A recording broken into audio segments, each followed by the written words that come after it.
Juge chapitre 13. On tourne ensemble. On a bien compris le sens de la louange ce matin, vraiment d'élever le nom du Seigneur Jésus. Et on veut non seulement on veut élever le nom du Seigneur Jésus ce matin dans la louange, dans sa parole, il veut élever son nom dans nos cœurs. Prions, Seigneur. Merci parce que c'est ce que tu fais. Tu élèves ton nom. Pourquoi? Parce que c'est ce qui nous donne la joie, la vie, l'espérance, Seigneur. C'est ton nom, Jésus. Et on veut non seulement le louer ce matin, on veut le prêcher ce matin. On veut le prêcher à nos cœurs. Esprit Saint, c'est ton travail. Que l'on soit fatigué, épuisé, décalé ce matin. On sait que c'est ton œuvre de parler à nos cœurs et on continue, on te prie ce matin, Esprit Saint, fais ton œuvre. Fais ton œuvre au milieu de nous, par ta parole, en ton nom, Jésus. Amen. Juge chapitre 12 et 13. On a vu l'histoire de Jephthé. On va terminer au début du chapitre 12 ici, l'histoire de Jephthé qui, on se souvient qu'il avait fait des promesses à Dieu qu'il ne pouvait pas tenir. Est-ce qu'on a déjà fait des promesses à Dieu qu'on ne pouvait pas tenir? Il a fait une promesse à Dieu en offrant, et c'est sa fille qu'il a offert sans pouvoir tenir sa promesse, parce qu'il avait une grande bouche. Il parlait vite. Même s'il était enthousiaste, zélé, il a fait une promesse qu'il ne pouvait pas tenir. Mais surtout, pourquoi il ne pouvait pas tenir sa promesse? Parce qu'il n'est pas le Seigneur. Il n'est pas Dieu, il n'est pas le Sauveur. On voit des libérateurs s'élever en Israël. Dieu envoie toujours des leaders, a toujours envoyé des dirigeants pour son peuple, son Église. Il le fait, il continue, par la grâce de Dieu. Mais aucun autre n'est le Sauveur que le Seigneur lui-même. Et j'espère que vous le croyez ce matin. Sa fille, la fille de Jephthé, devient un symbole pour tout Israël d'un besoin d'un médiateur, d'un sauveur. Et dans l'histoire qu'on va terminer ce matin avec Jephthé, mais on va commencer l'histoire de Samson. Et c'est la même chose. Samson est vraiment, encore une fois, démontre notre besoin d'un sauveur, de la force, de s'appuyer sur la force de Dieu, mais sur son salut à lui. Juge chapitre 12, verset 1, on peut lire « Les hommes d'Éphraïm se rassemblèrent. » On a entendu parler d'Éphraïm déjà dans Juge et on continue ici. Ils reviennent. Donc les hommes d'Éphraïm se rassemblèrent, partirent pour le nord et dirent à Jephthé « Pourquoi es-tu allé combattre les fils d'Ammon sans nous avoir appelés à marcher avec toi? Nous voulons incendier ta maison et te brûler avec elle. » Une menace, là, ça commence bien. Et on le sait, ce n'est pas la première fois qu'Éphraïm fait ce coup. Donc là, il y a Jephthé qui vient de battre les fils d'Ammon, qui a délivré Israël, qui a repris le contrôle de la situation en quelque sorte. Et souvenez-vous comment Éphraïm, ils sont comme ces gens qui apparaissent toujours après que le travail soit fait. Ils apparaissent toujours quand le travail est terminé, puis ils disent « Ah, bah, tu ne m'as pas appelé. » J'aurais été là. Vous vous souvenez, on avait dit ces gens qui apparaissent toujours après le déménagement. Vous vous souviendrez avec moi, là. « Ah, ben, tu ne m'as pas appelé, j'aurais pu t'aider pour déménager. » C'est toujours ces gens-là qui ah, ben, je ne savais pas que c'était dimanche dernier qu'on déménageait Béatrice, là, ou qu'on allait aider notre sœur. C'est vraiment ces gens-là qui apparaissent toujours quand le travail est terminé. Et un autre pasteur a dit certaines personnes sont là pour se battre, pour se battre, toujours trouver une bataille, même dans l'Église. Des gens qui sont toujours là pour se battre contre l'Église plutôt que d'avancer avec elle, de se battre avec l'Église. Et en fait, ce sont des faiseurs de troubles. Et certains vont trouver quelqu'un toujours avec qui se battre. C'est inévitable. Ils cherchent les problèmes et on va le voir ici, jusqu'à ce qu'ils trouvent quelqu'un qui va les remettre à leur place. Et ça, c'est Jephthé. Et on a vu avec Gédéon, lorsqu'il avait vaincu les Madianites, Madian, l'ennemi, Gédéon, lui, avait réussi à calmer Éphraïm, parce qu'ils avaient fait le même coup. Ça avait dit à Gédéon, « Pourquoi tu ne nous as pas appelés? » Alors que c'est faux, on va le voir. Mais Gédéon avait été plus doux, avait réussi à calmer Éphraïm, juste en discutant avec eux. Mais Jephthé ici ne va pas réagir de la même manière. Peut-être parce qu'il y a une menace qui est inclue ici, parce qu'il y a Éphraïm qui dit « Nous voulons incendier ta maison et te brûler avec elle. » Mais peut-être que c'est une erreur de trop. Parfois, hein, certaines personnes ont cette confiance en elles, même dans leur faux narratif, leur faux récit, dans leur propre mensonge, au point où ils en viennent à menacer, quoi. Et c'est ce qu'Éphraïm fait ici. Et les menaces, vous savez, les menaces et bien d'autres mauvaises intentions sont le produit de l'envie, de la jalousie. C'est produit par ça. Galates chapitre 5 nous parle de ces œuvres de la chair, hein, ces choses qui ressortent, qui sont les œuvres de la chair. On parle de meurtre, d'envie. Retournez dans Galates chapitre 5. Vous allez voir toutes ces choses-là qui ressortent. Donc, Jephthé leur répondit, « Nous avons eu de grandes contestations, moi et mon peuple, avec les fils d'Ammon. Et quand je vous ai appelés, vous ne m'avez pas délivré de leurs mains. » Jephthé leur dit, « C'est faux, je vous ai appelés. Vous n'avez pas répondu. Vous avez fait la sourde oreille. » Donc, on voit ce faux narratif-là revenir. Hein, quelqu'un qui lance quelque chose qui est faux. Ça ne s'est pas produit. Comme avec l'ennemi, avec Ammon. Ammon avait fait ça aussi, hein, essaie de créer ce narratif comme quoi Israël avait dépossédé les fils d'Ammon de leur terre, alors que ce n'était pas les Ammonites qui étaient là en premier, c'était les Amassites, et ce n'étaient pas les mêmes personnes qui étaient là. Ils n'étaient pas là. Donc, on crée ce faux narratif-là juste pour mentir, quoi. Vous savez, les faux narratifs sont aussi le produit de l'insécurité. C'est les mauvaises intentions. C'est un problème de cœur. C'est un problème de cœur, on va le voir, parce que des fois, en apparence, c'est des choses bébêtes là, qui surviennent. Même dans l'Église, parfois, on a l'impression que c'est juste on veut blâmer quelque chose de plus simple, d'apparence, mais il y a un problème de cœur derrière ça. Voyant que tu n'es pas venu à mon secours, dit Jephthé, j'ai exposé ma vie et j'ai marché contre les fils d'Ammon. L'Éternel les a livrés entre mes mains. Donc, Jephthé les a interpellés et ils ne sont pas venus. Alors, Jephthé a agi par la foi, il a avancé. Il est allé au combat avec les Ammonites. Pourquoi donc, aujourd'hui, montez-vous contre moi pour me faire la guerre? Il parle à son propre peuple, l'autre tribu, Galaad, et versus Éphraïm ici. On appelle ça des guerres de clochers. On a entendu parler de ces guerres de clochers dans l'histoire de l'Église.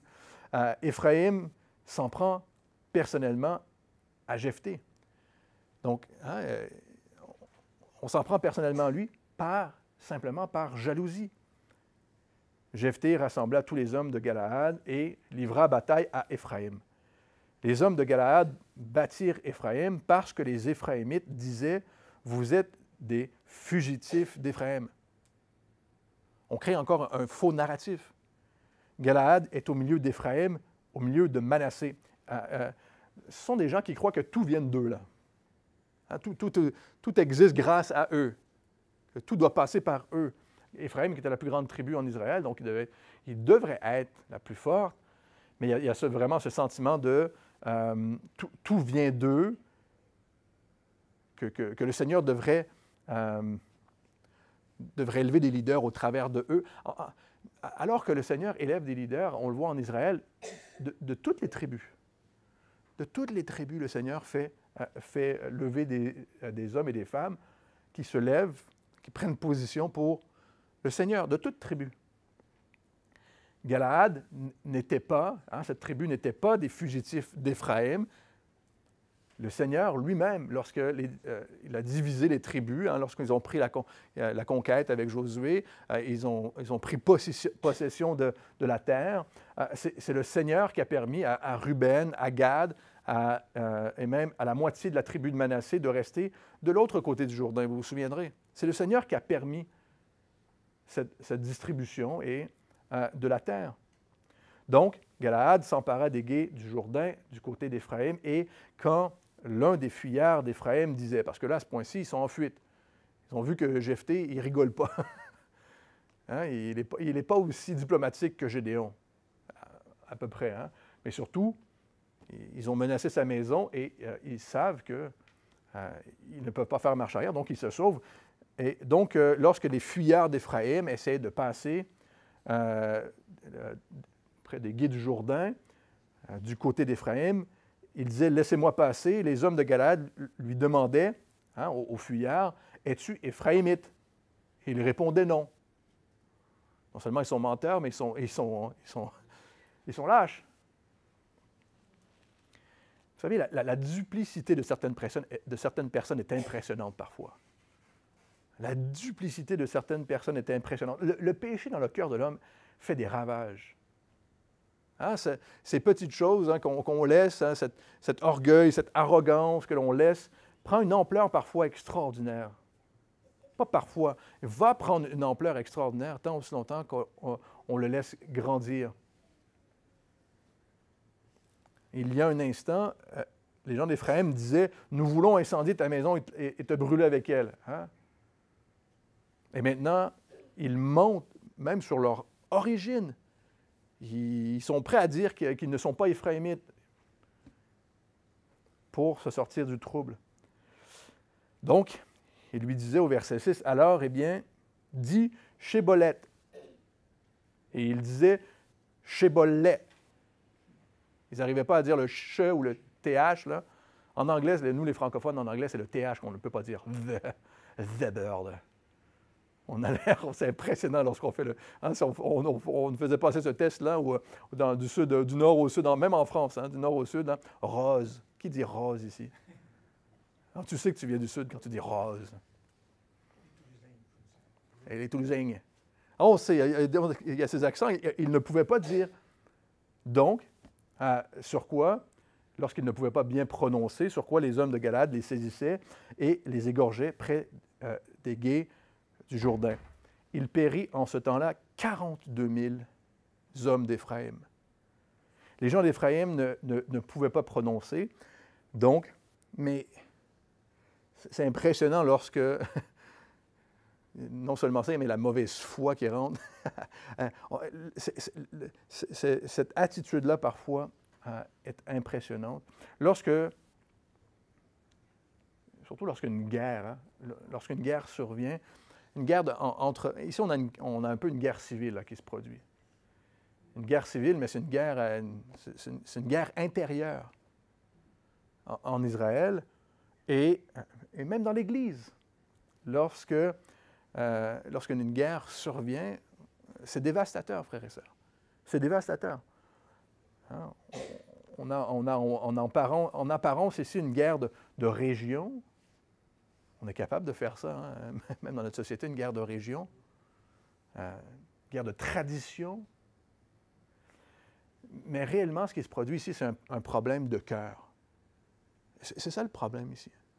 Ce n'est pas juste de savoir de quelle région tu viens ou pas, ça ne change absolument rien. Le problème est un problème de cœur. Il y aura toujours des gens qui cherchent le trouble. Toujours. Certains vont trouver quelqu'un avec qui se battre. Ils vont chercher les problèmes, encore une fois, jusqu'à ce qu'ils trouvent la personne ou quelqu'un qui va les remettre à leur place.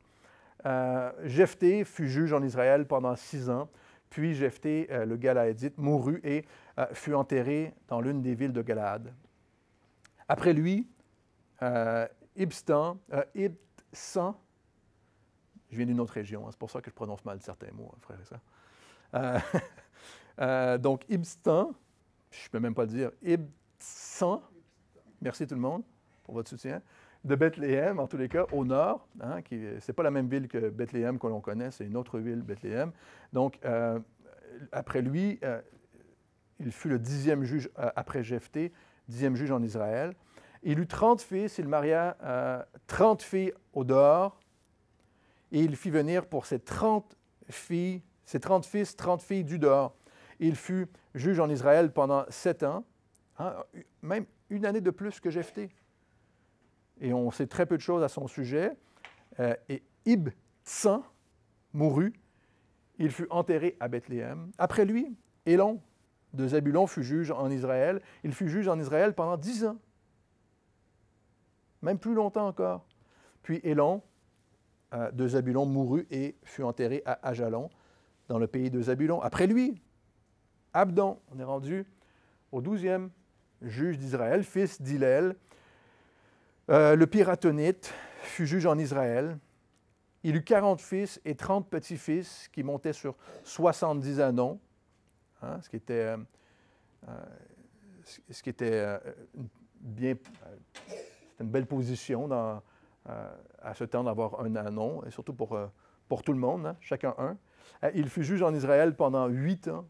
Puis Abdon, fils d'Hillel, le Piratonite, mourut et fut enterré à Piraton, dans le pays d'Éphraïm. Même ici, le Seigneur élève un Éphraïmite comme juge sur la montagne des Amalécites. Vous savez, nous ne sommes, on l'a déjà dit, hein, nous ne sommes pas tous des Gédéons, nous ne sommes pas tous des Jephthé, et tant mieux, merci Seigneur. Nous ne sommes pas tous des Samsons, on va le voir dans un instant. Certains honorent le Seigneur avec un leadership beaucoup plus discret,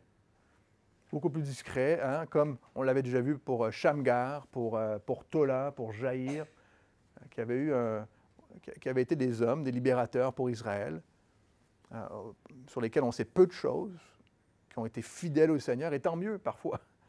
Tant mieux parce que ceux pour qui on connaît l'histoire, on va le voir pour Samson, c'est souvent une plus longue histoire pour savoir quoi ne pas faire, plutôt que pour savoir quoi faire. Donc, nous ne sommes pas tous appelés aux mêmes choses, mais on n'a pas à être jaloux. Hein, des fois, on élève certaines personnes alors qu'on n'a pas à être envieux. On s'était dit que la meilleure chose à faire, c'est d'être reconnaissant pour ce que Dieu fait dans la vie de nos frères et de nos sœurs, et on n'a pas à être envieux. C'est le Seigneur qui décide de l'appel, des dons, qui décide des responsabilités, des rôles de chacun, comme il le veut. Et c'est notre responsabilité d'être obéissant à ce que le Seigneur nous appelle. J'espère que vous le croyez ce matin. À certains, il a donné la force. Le Seigneur a donné la force à certains. Et ici, on le voit, à d'autres, la descendance. La descendance, c'est 30 fils, 30 filles, 40 fils. Ça, c'est extraordinaire. À certains, il a donné la descendance. À d'autres, on l'a vu, il y a une fin de vie plus tranquille, la tranquillité. À d'autres, il a donné la sagesse. Et c'est toujours selon le dessein de Dieu, selon son appel. C'est sa décision à lui.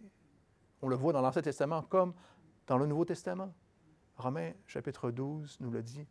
Hein? C'est le Saint-Esprit qui donne à chacun comme il le désire. Et c'est lui qui œuvre. J'espère que vous le croyez ce matin. Chapitre 13. Les enfants d'Israël firent encore ce qui déplaît à l'Éternel. Hein, ils se retrouvent après le 12e juge. Et c'est la dernière fois qu'on va entendre cette phrase dans le livre des juges, alors qu'on est à peu près à la moitié. Là. C'est la dernière fois, ce dernier cycle,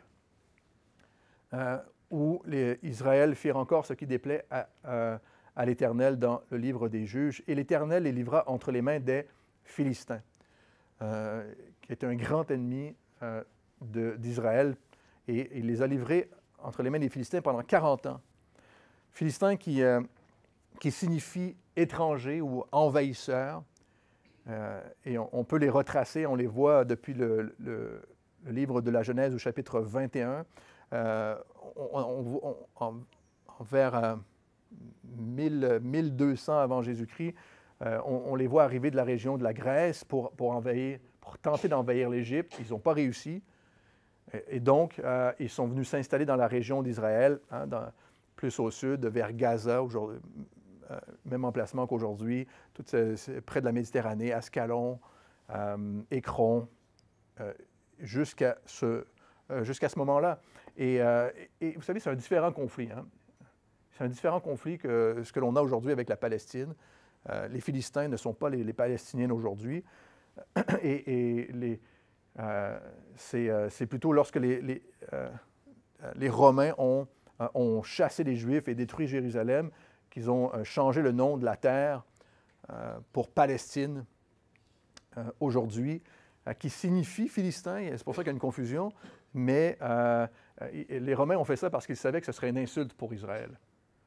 Et il y a une confusion encore jusqu'à aujourd'hui. Hein, et la confusion, il y a un autre pasteur qui disait, et qui notait une des évidences de ce que les Romains ont fait. Et il disait aujourd'hui même encore, lorsque vous allez en tour guidé à Jérusalem, la seule chose qu'on vous montre, c'est des ruines romaines. Pour dire que c'est eux qui étaient là, et c'est eux qui ont fait ça. Verset 2, il y avait un homme de Tsoréa, de la famille des Danites, qui s'appelait Manoah, qui signifie se reposer. Sa femme était stérile et n'enfantait pas. Un ange de l'Éternel apparut à la femme et lui dit, « Voici, tu es stérile et tu n'as point d'enfant. Tu deviendras enceinte et tu enfanteras un fils. Maintenant, prends bien garde. Ne bois ni vin, ni liqueur forte et ne mange rien d'impur, car tu vas devenir enceinte et tu enfanteras un fils. Le rasoir ne passera point sur sa tête, parce que cet enfant sera consacré à Dieu dès le ventre de sa mère. » Ce qu'on appelle le vœu de Nazaréen, que l'on voit dans le livre des Nombres au chapitre 6.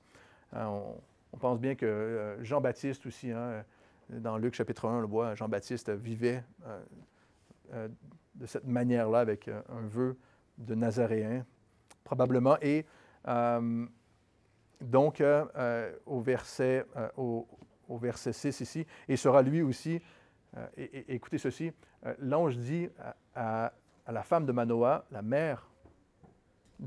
future mère de Samson, cet enfant ce sera lui qui commencera à délivrer Israël de la main des Philistins. » Vous savez, pour remettre en contexte, on a vu l'histoire un peu de Ruth ce matin. L'histoire de Ruth s'est déroulée à peu près 100 ans avant la venue de Samson. Lorsque Samson arrive, il y a Élie qui est déjà prêtre à Silo, dans le tabernacle.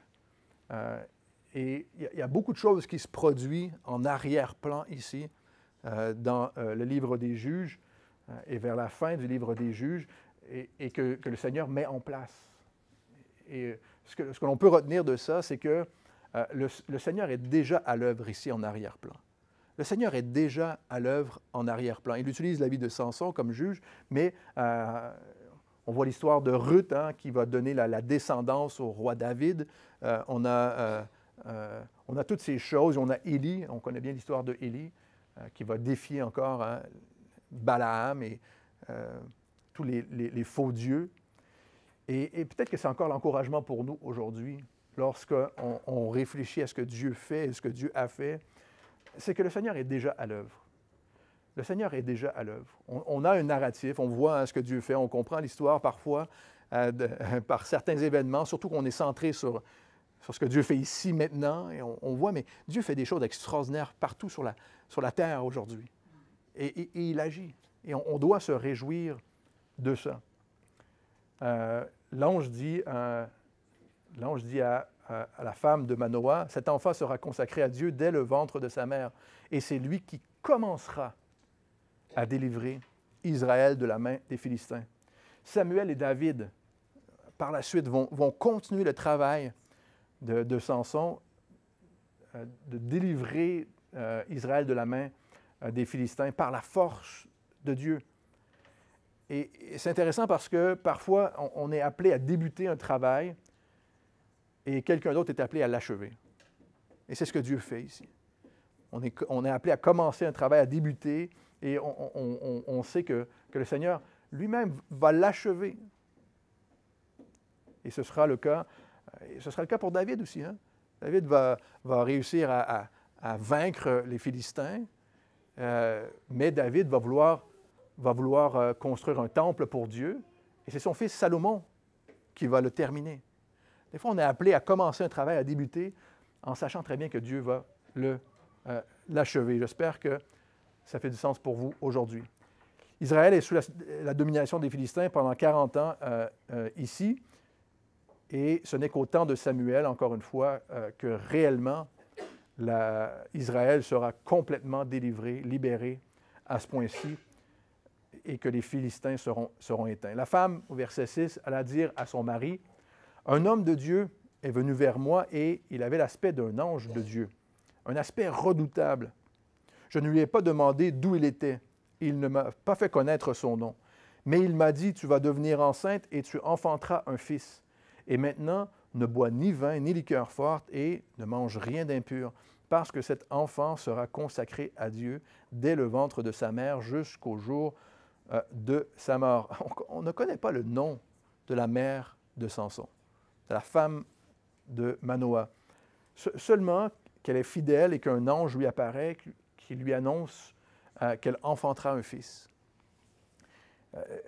Ce qui est intéressant aussi, c'est que le vœu de Nazaréen, habituellement, c'est limité dans le temps. Hein? C'est un vœu, c'est quelque chose de volontaire que l'on fait et qu'on accomplissait pour un temps limité. Hein? Pendant 2 semaines, 1 mois, hein? C'était un jeûne, on se laissait pousser les cheveux, on ne coupait pas nos cheveux, on se dévouait à Dieu. Mais ici, Samson est dédié de la naissance jusqu'à la mort.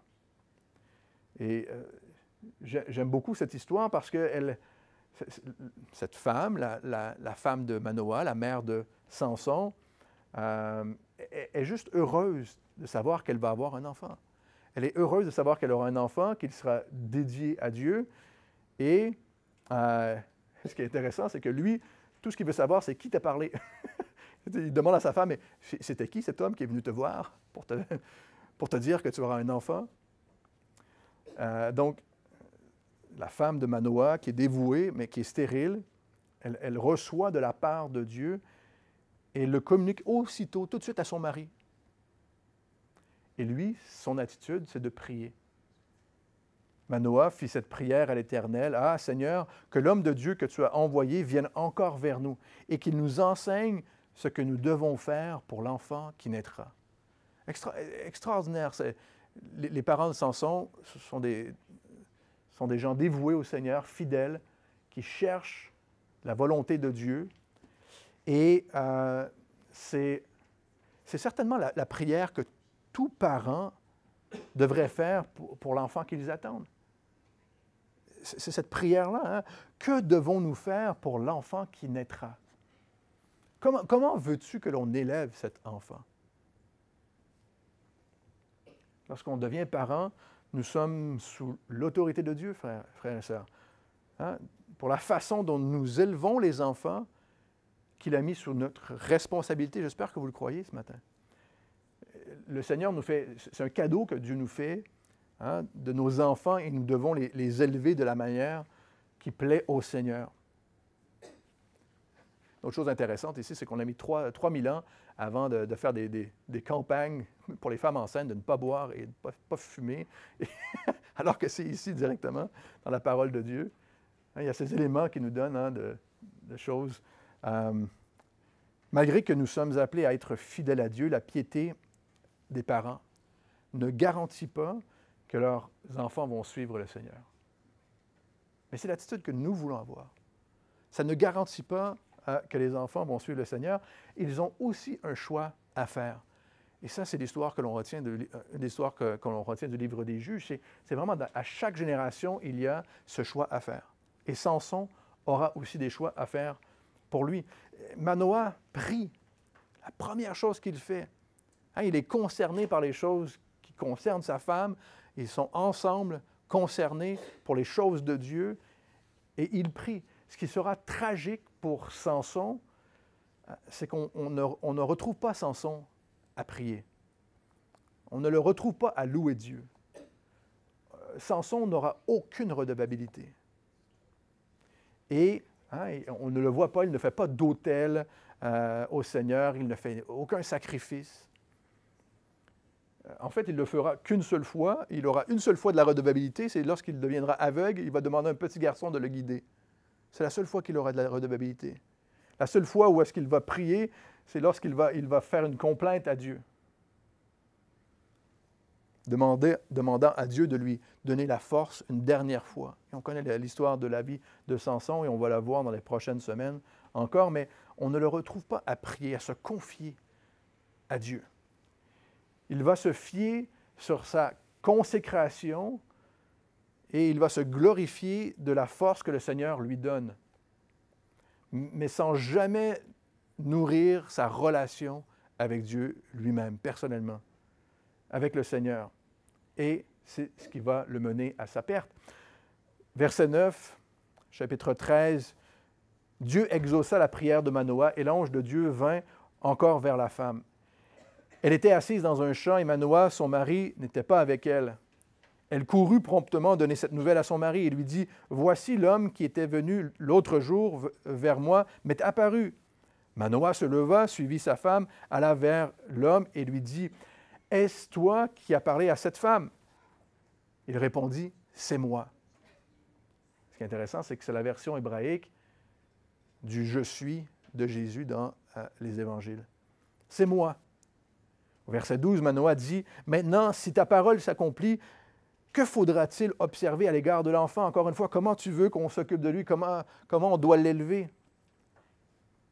Et qui aura-t-il à faire? » L'ange de l'Éternel répondit à Manoah, « La femme s'abstiendra de tout ce que je lui ai dit. » La parole de Dieu est claire.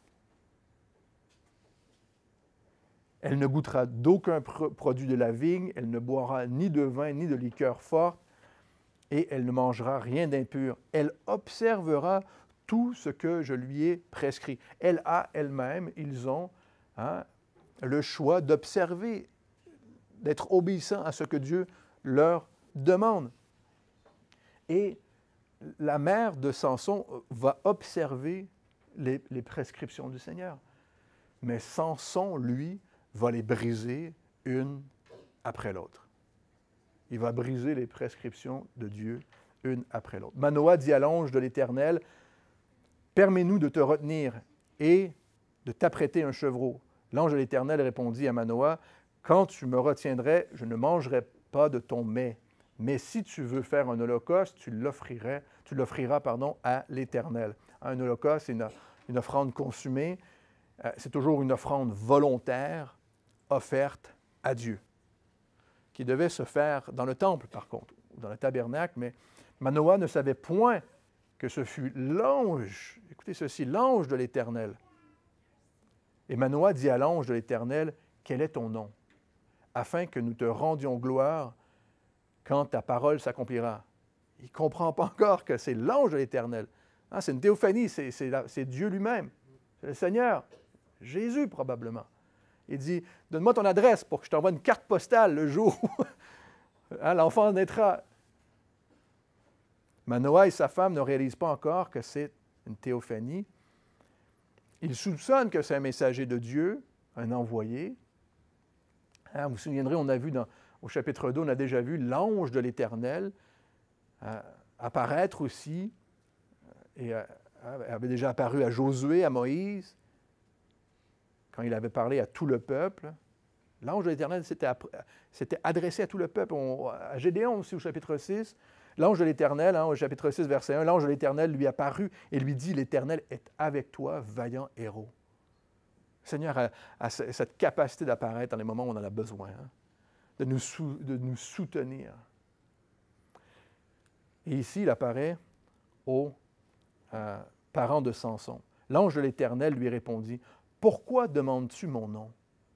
Il est merveilleux. » Ce que l'on a chanté ce matin. Il est merveilleux. Il est merveilleux, ce qui signifie incompréhensible.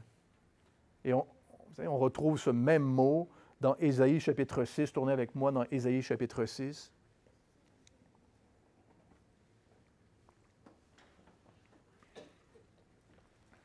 Ésaïe chapitre 6, verset 5. « Pourquoi demandes-tu mon nom? Il est merveilleux. » Ésaïe chapitre 6, verset 5. « Car un enfant nous est né. » Prophétie sur la naissance de Jésus. « Car un enfant nous est né, un fils nous est donné, et la domination reposera sur son épaule. On l'appellera admirable, merveilleux, conseiller, Dieu puissant, Père éternel, prince de la paix. » On voit cette prophétie s'accomplir dans Luc chapitre 2, lorsque, Ésaïe chapitre 6, chapitre 9, Ésaïe chapitre 9, j'ai les yeux à l'envers, en plus d'avoir la langue fourchue. Car un enfant nous est né, On l'appellera admirable. C'est le même mot ici. Luc chapitre 2, verset 10, la réalisation de cette prophétie, on la voit avec la naissance de Jésus, cette promesse, cette annonce de la promesse de Dieu. Je vous annonce une bonne nouvelle qui sera pour tout le peuple le sujet d'une grande joie. C'est aujourd'hui dans la ville de David, il est né un sauveur, qui est le Christ, le Seigneur, parlant de Jésus. C'est Jésus qui apparaît. C'est le Seigneur. Manoah prit le chevreau et l'offrande et fit un sacrifice à l'Éternel sur le rocher. Il s'opéra un prodige. Hein? Encore une fois, c'est le même mot. Il s'opéra une merveille. Dieu opéra quelque chose de merveilleux, pardon. Pendant que Manoah et sa femme regardaient. Comme la flamme montait du dessus de l'autel vers le ciel, l'ange de l'Éternel monta dans la flamme de l'autel. À cette vue, Manoah et sa femme tombèrent la face contre terre. L'ange de l'Éternel n'apparut plus à Manoah et à sa femme.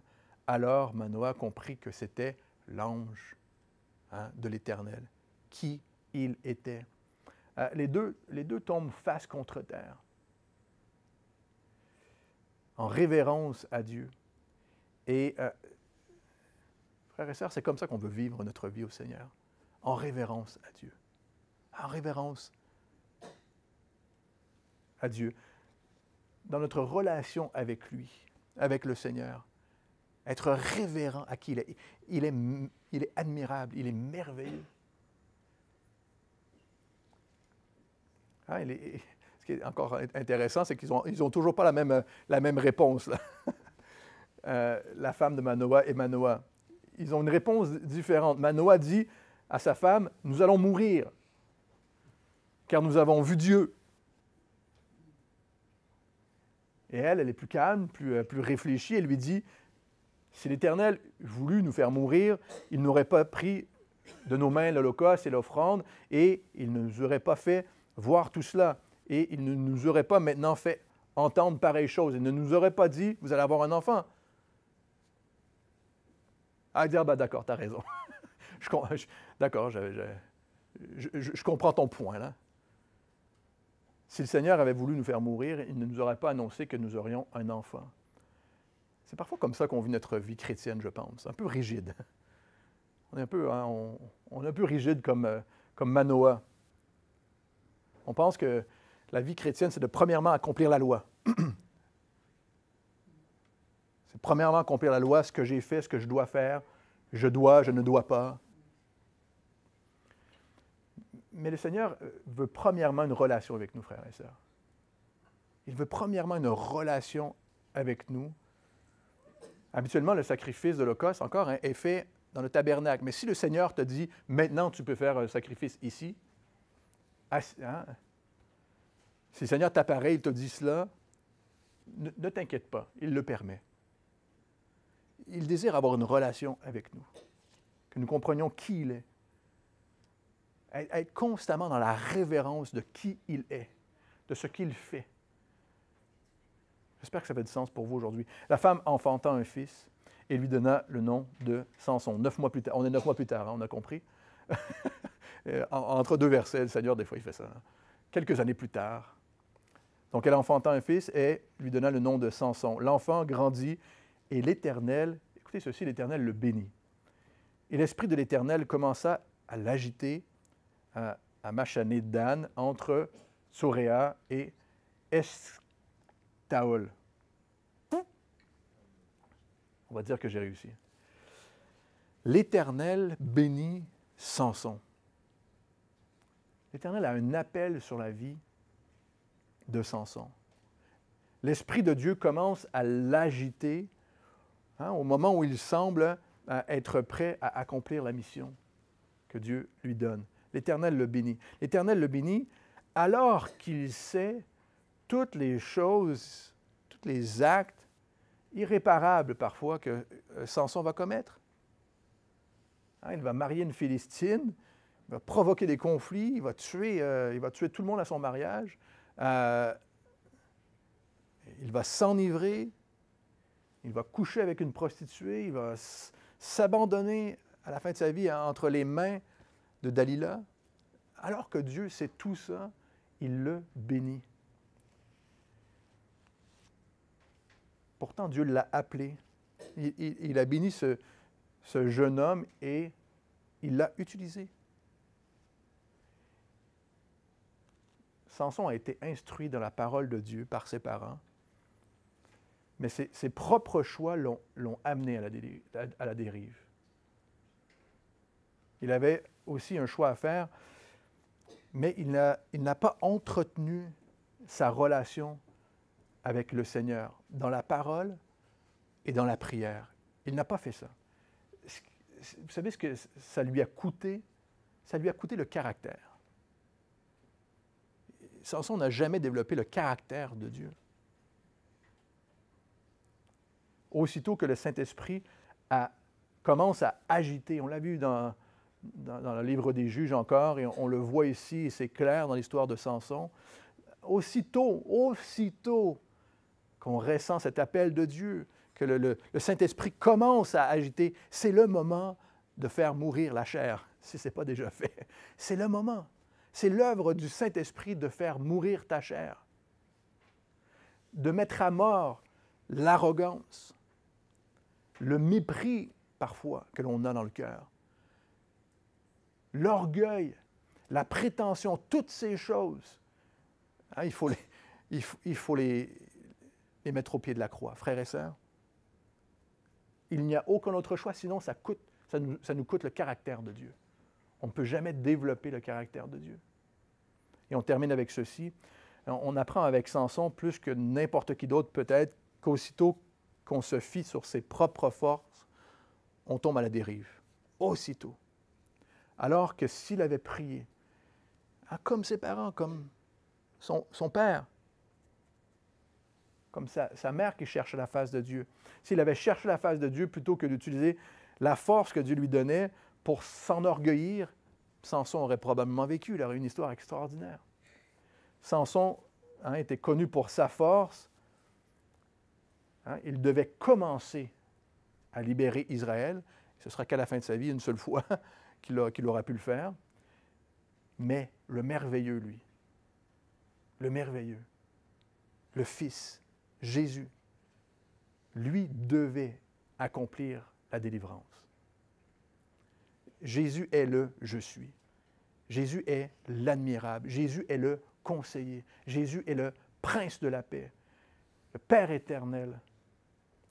Le Seigneur veut débuter une œuvre au travers de nous. Mais c'est lui qui l'achève. J'espère que vous le croyez ce matin. C'est lui qui l'achève. Paul va dire, même dans notre propre vie, Philippiens chapitre 1, verset 6, je vous le lis, « Je suis persuadé que celui qui a commencé en vous cette bonne œuvre la rendra parfaite pour le jour de Jésus-Christ. » C'est lui qui achève cette œuvre. On doit lui remettre notre vie, frères et sœurs, notre cœur. Jamais faire l'erreur que c'est par nos propres forces. C'est avec lui que ça commence et c'est avec lui que ça se termine. C'est avec lui que ça commence et avec lui que ça se termine. Vous vous souviendrez l'histoire des juges, on a dit au tout début, Israël devait apprendre à ne pas suivre un homme, devait apprendre à ne pas suivre ses propres voies, mais devait apprendre à suivre le Seigneur, à marcher avec lui. Galates chapitre 3, verset 1, vous connaissez ce passage. « Êtes-vous tellement dépourvus de sens, après avoir commencé par l'Esprit, voulez-vous maintenant finir par la chair? » L'Esprit de l'Éternel commença, on peut même traduire littéralement par moment. Il agitait Samson. Littéralement, lorsqu'il commence à frapper comme un tambour dans notre cœur. Par moment, il faisait ça. Poum, poum, poum, poum, poum, poum, poum. Seigneur agitait Samson. À certains moments, le Seigneur nous agite parfois. Et parfois, ça dure des années. Il commence à nous agiter, donner une sensibilité pour son œuvre, il nous appelle à certaines choses. Et ça prend des années parfois avant que nous puissions comprendre ce qu'il veut accomplir dans notre vie, sans qu'on sache exactement. Aujourd'hui, peut-être qu'il a commencé à vous agiter il a commencé à vous agiter dans votre vie. On ne comprend pas encore parfois ce qu'il veut accomplir. Et des fois, ça prend longtemps. Peut-être que le temps a déjà passé depuis la première fois où il vous a parlé. Laissez le Saint-Esprit mettre à mort votre chair. Si vous avez senti le Saint-Esprit dans votre cœur comme un roulement de tambour, là, boum, boum, boum, boum, ah, vous souhaitez que ça revienne encore plus fort. Et c'est ce que le Seigneur veut faire. Mettez votre chair à mort. Seigneur, le mépris, l'arrogance, l'orgueil, ma force, mon intellectuel, peu importe. Hein? Tout ce qu'on pense être en apparence seulement, ce sont des choses profondes du cœur parfois, bien ancrées.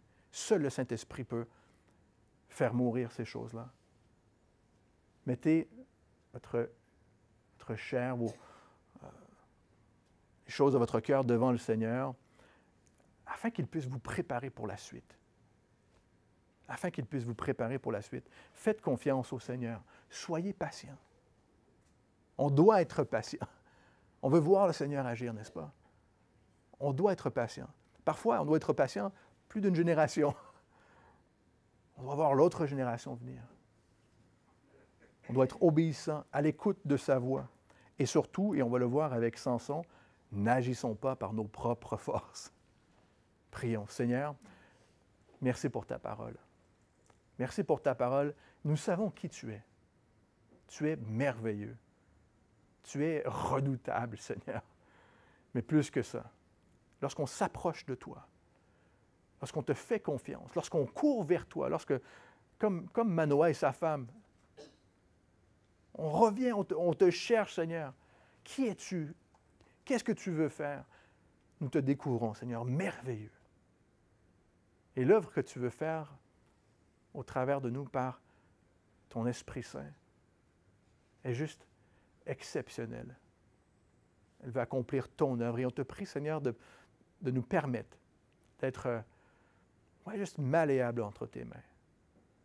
Malléables. On veut te remettre nos cœurs ce matin, nos vies, que tu puisses accomplir ton œuvre en ton nom, Jésus. Amen.